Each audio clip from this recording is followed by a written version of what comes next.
السلام عليكم ورحمة الله. ازيكم يا حبايبي؟ عاملين ايه؟ انا النهارده جايه اوريكم ازاي انضف قفص العصافير. انا لسه شاريه العصافير دول جداد يعني من فتره بسيطه، وانا متعوده ان انا كل فتره مثلا كل يوم بنضف المكان بتاعهم. بس انا بقالي يومين مش نضفته، فقلت اجي انضفه معاكم. لان العصافير اهم حاجه عندها ان المكان اللي هي تكون فيه نظيف، ولانها هي بتقرف جدا وبتقرف تاكل من مكان متبهدل او في الحمام بتاعها. فانا قلت يلا ننضفه سوا واوريكم انا هنضفه ازاي.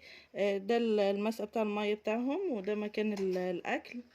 هو انا اخترت كمان قفص يكون فيه درج كده عشان يبقى سهل عليا بشد الدرج.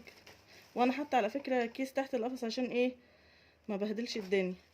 اهو زي ما انتوا شايفين هو متبهدل خالص، فانا هنزله كده. هنحاول انضفه مناديل او باي حاجه، المهم ايه انضفه لهم.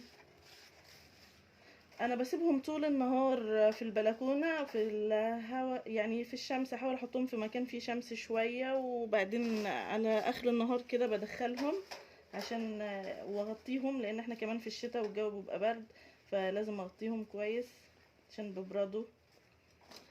هنا برضو انا بحاول انضفه اهو، بس انا هوريكم في الاخر لما ينضف.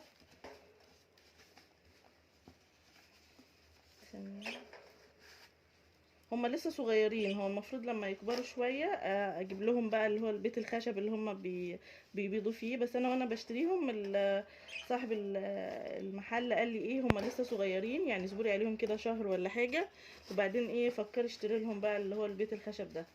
اهو انا كده نضفته. انا ساعات بقى ببقى اغسل الدرج ده، لان الحمام بتاعهم بيبقى ساعات لازق فيه، فبغسله يعني.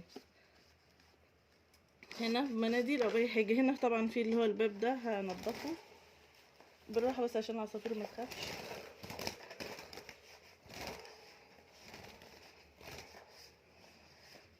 اهم حاجه عندهم ان المكان اللي هم قاعدين فيه يكون نظيف، وكمان الحاجات اللي بيشربوا فيها وياكلوا فيها تكون نظيفه.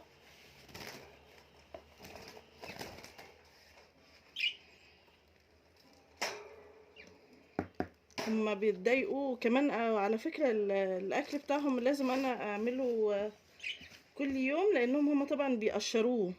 انا ما كنتش عارفه الموضوع ده، الراجل صاحب المحل هو اللي قال لي الاكل بتاعهم لازم كل يوم تنفخي فيه او كده. اهو الاكل بتاعهم اهو،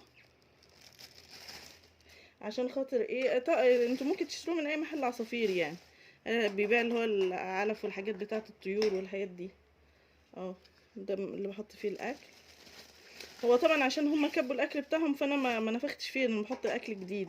انما قبل كده ببقى ايه انفخ فيه واحطه لهم تاني بعد ما اطير القشر اللي هما كلوه.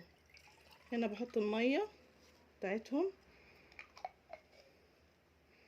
وبحط لهم الميه بتاعتهم هنا مثلا وبس.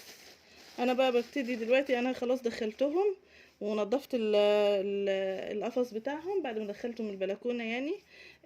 وهسيبهم بقى يناموا عشان كمان الجو برد، هغطي القفص بتاعهم كده واسيبهم يناموا.